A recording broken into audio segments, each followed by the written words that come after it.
Good morning. आज हम देखेंगे समाजशास्त्र के दूसरे प्रश्न पत्र सामाजिक मानवशास्त्र से संबंधित टॉपिक विवाह या परिवार की उत्पत्ति के सिद्धांत।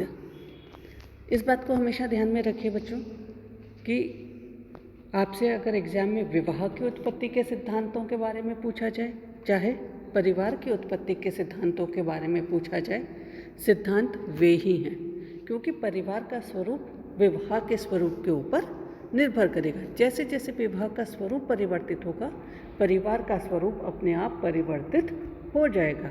इसलिए परिवार या विवाह दोनों की उत्पत्ति के सिद्धांत विकास के वो एक जैसे ही हैं। तो आपसे कोई भी चीज़ पूछा जाए, चाहे विवाह की उत्पत्ति विकास के सिद्धांत पूछे जाए, चाहे परिवार की उत्पत्ति और उसके विकास के सिद्धांतों की चर्चा करने को कहा जाए, दोनों में आपको एक ही सिद्धांतों की बात करनी है। हम देखते हैं समाज में जितनी भी संस्थाएं हैं, वे जिस स्वरूप में आज हमें नज़र आती हैं उस स्वरूप में नहीं थी। धीरे धीरे उनका विकास हुआ है, धीरे धीरे वे विकसित होते हुए आज की स्थिति पर पहुंची हैं। तो अलग अलग लोगों ने अलग अलग सिद्धांत इसको लेकर प्रस्तुत किए कि प्रारंभिक स्वरूप कैसा था और किस प्रकार से यह परिवर्तित हुई हैं। तो उसकी चर्चा हम यहाँ पर करेंगे। जो विभिन्न सिद्धांत हैं, उन सिद्धांतों को पहले मैं आपको बता देती हूँ कौन कौन से सिद्धांत हैं। उसमें पहला सिद्धांत है शास्त्रीय सिद्धांत, दूसरा उद्विकासीय सिद्धांत, तीसरा यौन साम्यवाद का सिद्धांत, नेक्स्ट मातृसत्तात्मक सिद्धांत, उसके बाद एक विवाह का सिद्धांत और लास्ट है मुलर-लियर का सिद्धांत। आज के वीडियो में हम उद्विकास के सिद्धांत की चर्चा करेंगे कि उद्विकास का सिद्धांत क्या है। मुख्य रूप से देखा जाए तो उद्विकास का जो सिद्धांत है वह जीव वैज्ञानिक डार्विन ने प्रस्तुत किया था। और डार्विन के इस सिद्धांत का प्रभाव अगर हम कहें तो जितने भी संस्थाएं हैं या जितने भी विषय थे उन सब के ऊपर पड़ा। हर्बर्ट स्पेंसर ने समाज की उत्पत्ति कैसे हुई, उसका विकास कैसे हुआ, उसके ऊपर उस सिद्धांत को लगाया। तो परिवार और विवाह की उत्पत्ति या उसका उद्विकास कैसे हुआ, इसके ऊपर भी इस सिद्धांत को लगाया। समाजशास्त्र, मानवशास्त्री ये भी इस सिद्धांत से अछूते नहीं रहे और उन्होंने भी उद्विकास सिद्धांत के आधार पर विभिन्न संस्थाओं के विकास की कहानी को प्रस्तुत करने का कार्य किया। अगर परिवार या विवाह की उत्पत्ति के संबंध की बात करें तो इस सिद्धांत को सर्वप्रथम बेकोफन ने प्रस्तुत किया और टाइलर ने इसको बाद में आगे बढ़ाया। लेकिन जो एक विस्तृत रूप में इसको प्रस्तुत करने का काम किया वह कार्य किया लुइस मॉर्गन ने। बेकोफन की बात करें तो बेकोफन के अनुसार परिवार के उद्विकास के 4 स्तर उन्होंने बताए हैं। पहला स्तर वे कहते हैं यौन साम्यवाद की अवस्था या कामाचार की अवस्था। सामान्यतः उनका मानना है कि आदिम समाज जो था उसके अंतर्गत यौन संबंध बहुत अधिक ढीले थे, कोई नियंत्रण उनके ऊपर नहीं था। बच्चों का जो संबंध था वह उसकी माँ के साथ में अधिक हुआ करता था और कभी कभी पिता बिल्कुल अज्ञात होता था। उनका मानना है कि यह परिवार का प्रारंभिक स्वरूप जो था वह देखा जा सकता है, जो कि यौन साम्यवाद के निकट था। दूसरा स्तर बता रहे हैं बहुपति प्रथा स्तर। उनका मानना है कि इस समय जो स्थिति थी वह जीवन से संबंधित संघर्षों की मात्रा में वृद्धि हो गई थी, साधनों का अभाव था और जीविका प्राप्त करने में लड़कियों को सबसे कमज़ोर माना जाने लगा। इसलिए उन्हें जन्मते ही मारने की प्रथा विकसित हुई, जिससे समाज में स्त्रियों की संख्या कम हो गई और एक ही स्त्री से कई लड़के विवाह या पुरुष जो है वो विवाह करने लगे और उसके कारण बहुपति प्रथा का स्तर प्रारंभ हुआ, विवाह प्रारंभ हुए और उसी आधार पर विवाह परिवार का स्वरूप दिखाई देने लगा। इसके बाद वो कहते हैं बहुपत्नी स्तर। यह युग कृषि व्यवस्था का था।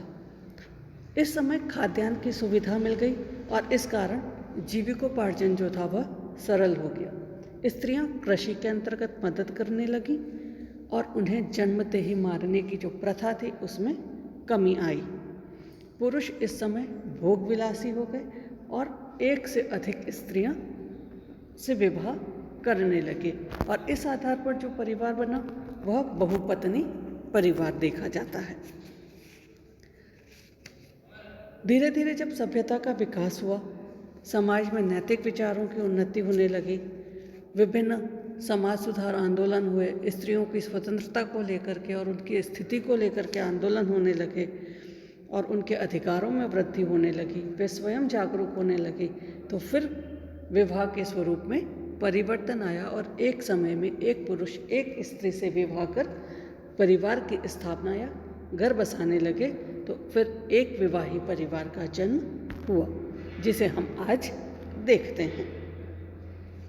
इस आधार पर ही हम देखें तो टेलर जो हैं उन्होंने उद्विकास के 3 क्रम बताए हैं।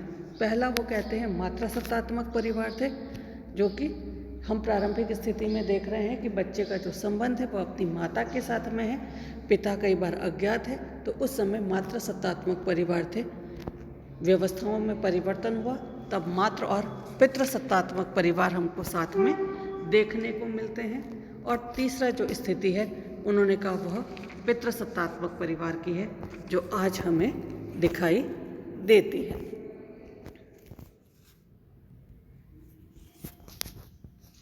नेक्स्ट हम देखें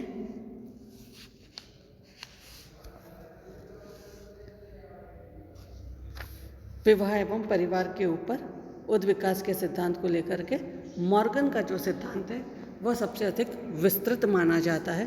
वो अपनी बात क्या कहते हैं।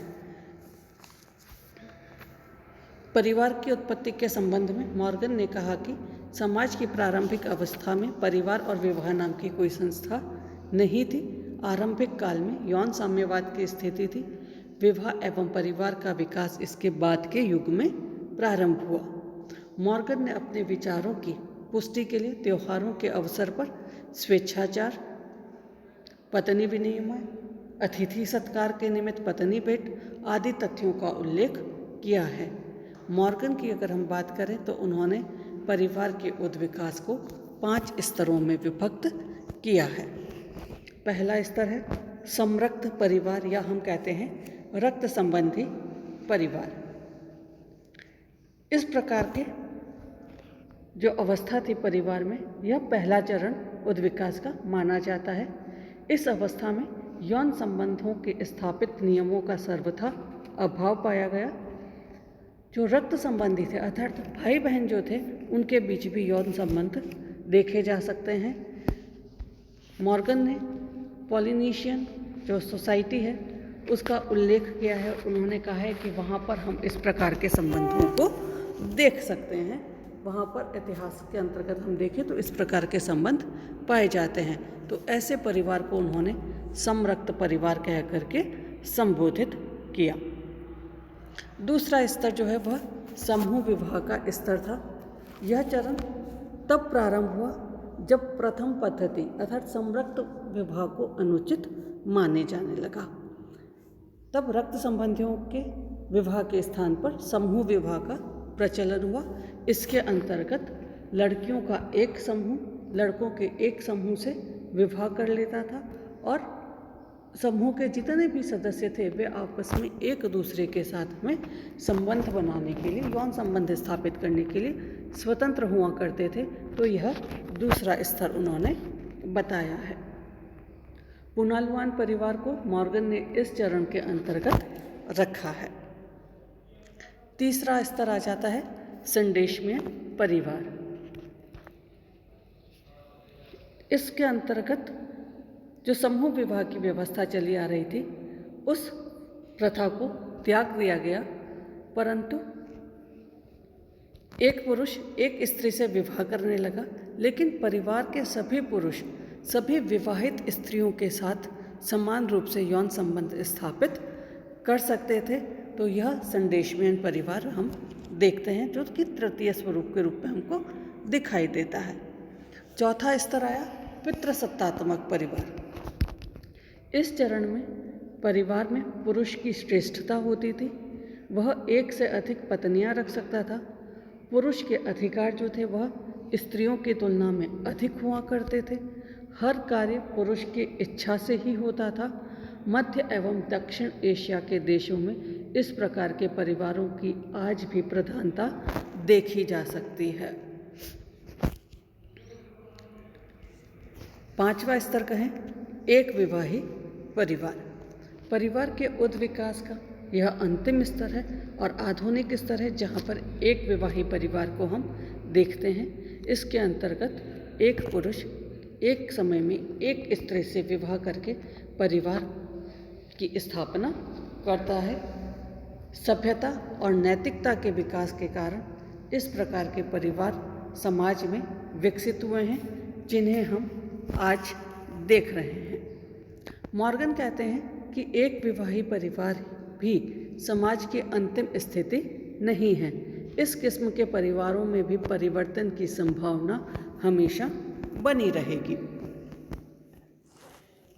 तो ये जो 5 स्तर हैं, रक्त संबंधी विवाह, समूह विवाह, सिंडेशमेंट परिवार, पितृसत्तात्मक परिवार और एक विवाही परिवार, ये 5 स्तर मॉर्गन ने बताए हैं और उन्होंने अलग अलग जगहों पर इन प्रकार के परिवारों को कहाँ पाए जाते हैं उसकी स्पष्ट व्याख्या अपनी सिद्धांत में प्रस्तुत की है। परंतु अगर हम इसकी आलोचना को देखें तो हम कहते हैं कि प्रत्येक जगह विश्व के अंतर्गत हर जगह परिवार की उत्पत्ति एक समान क्रम में इन्होंने मानी है, जो कि गलत है। भारत के अंतर्गत कभी भी समूह विवाह या जो हम कह रहे हैं रक्त संबंधी विवाह की जो स्थिति है वह देखने को नहीं मिलती है। प्रत्येक समाज की सामाजिक, आर्थिक और भौगोलिक स्थितियाँ भिन्न भिन्न होती हैं, तो विकास की अवस्थाएं भी भिन्न भिन्न होगी। हम एक ही स्थिति से इनको नहीं मान सकते। दूसरी बात जो कह रहे हैं रक्त संबंधियों से विवाह या यौन स्वच्छंदता की जो स्थिति है वह पूर्ण रूप से प्रामाणिक आधार पर नहीं प्राप्त होती है, और अगर किसी समाज में थोड़ा बहुत कहीं है भी तो वह विशेष अवसर की जो मॉर्गन बात कर रहे हैं वहाँ पर हम देख सकते हैं, त्योहार के अवसर पर है या विशेष परिस्थितियाँ हैं। टॉमस जो हैं मानवशास्त्री वो कहते हैं कि मॉर्गन की संपूर्ण संरचना एक पानी की लकीर है, आई और ख़त्म हो गई, वह है इस प्रकार से, क्योंकि इस सिद्धांत को पूर्णतः स्पष्ट नहीं किया जा सकता, इसलिए यह सिद्धांत उचित प्रतीत नहीं होता है। तो आलोचना भी है इस सिद्धांत की, और इसकी जब सिद्धांत की आलोचना हुई है तो दूसरे अन्य सिद्धांत हमको देखने को मिलते हैं, जिसकी चर्चा हम नेक्स्ट वीडियो के अंतर्गत करेंगे। Thank you.